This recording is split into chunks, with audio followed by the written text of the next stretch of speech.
You ever wake up and realize the rules you thought you were living by, well, they only apply to you? That was me, staring down a $500 fine for hanging our flag 3 inches too low, followed by a threat of lien proceedings within 10 days. All because of the HOA president, Marjorie Pike, and her crusade for harmony, which, in our corner of Bend, Oregon, basically means whatever Marjorie says goes. Yeah, my name's David Merritt, and I've been a municipal surveyor for 2 decades, but this one felt personal.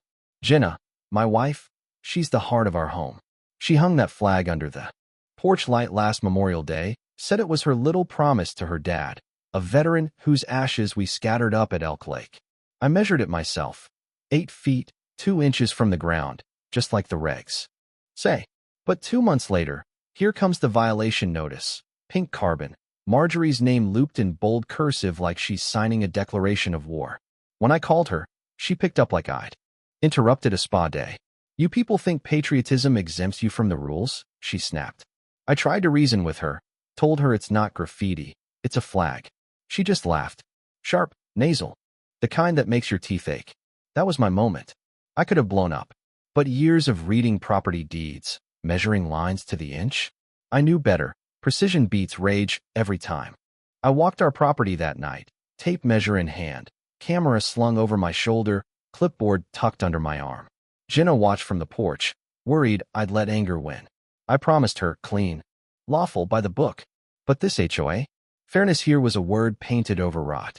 By Thursday, we got hit again. This time for the old wooden bench her father built. $100 a day until it was removed. The bench faced the lake, where the ducks napped against the dock. Now Jenna kept the blinds closed, scared of every envelope. That's when I started digging. City Hall after hours. Rows of binders thick with dust. I found it, parcel 16B, our lot, with a public access setback. The bench, the flag, they weren't even on land the HOA controlled.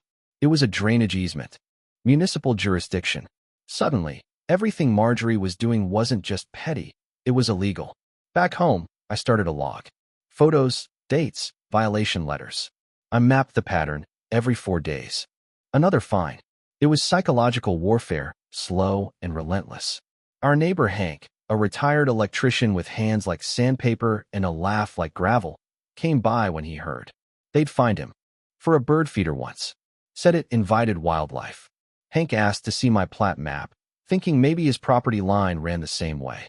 We walked it together, boots crunching frost, while the HOAs wanted to see where our money went, whether these fines were legal or just Marjorie's power trip.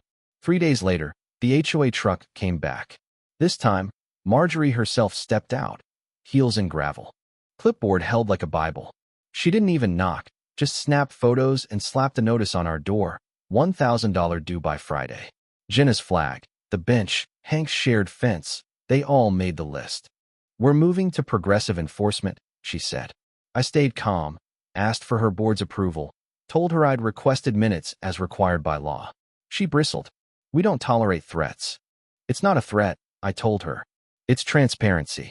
That's when silence stopped working for me. Next morning, I went to the county recorder's office, asked for every HOA filing from Hillside Estates. The clerk, young, earbuds hanging out, found something. Last report, 2017. No update since. That's illegal, I said. Nonprofits have to renew yearly. If they'd let it lapse, they couldn't enforce a dime. I checked the Secretary of State's database at home.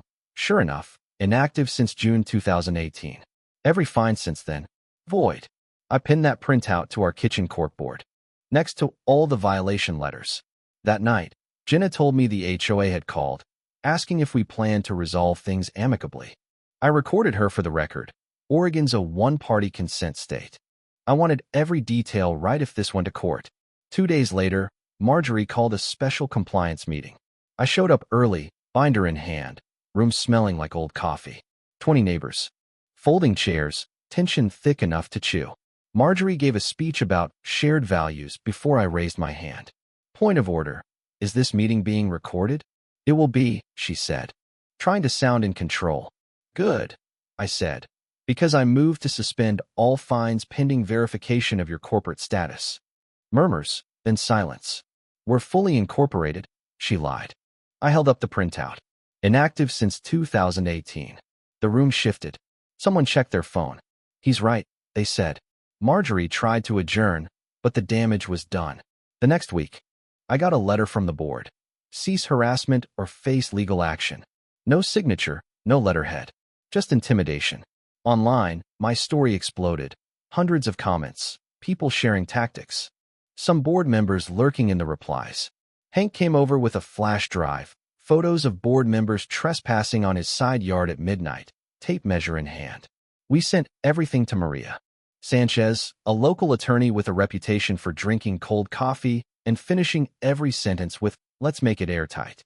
She met me at the diner, reviewed our evidence, and grinned. They're dead in the water. Just let them issue one more illegal fine. Then we pull the pin. And sure enough, the next envelope was for $2,000. Public defamation of the board. That was our rope. Maria drafted the complaint, and we quietly bought the easement strip out from under them through an LLC. Now the land the HOA used to control, the whole lakefront, was ours. Hank and I marked the new boundary with orange survey tape. The next day, Marjorie showed up with 2 board members and a camera. "You think buying swamp gives you power?" she sneered. I handed her the deed. "Your enforcement ends here." She paled, didn't even touch the paper. That night, a police car rolled by. Real cops, not HOA security. The officer checked our paperwork, nodded, and left. For the first time in weeks, Jenna smiled over pancakes, the way she used to before all this started. Word got out. The neighbors started asking questions, sharing screenshots, even posting about the inactive status on Nextdoor.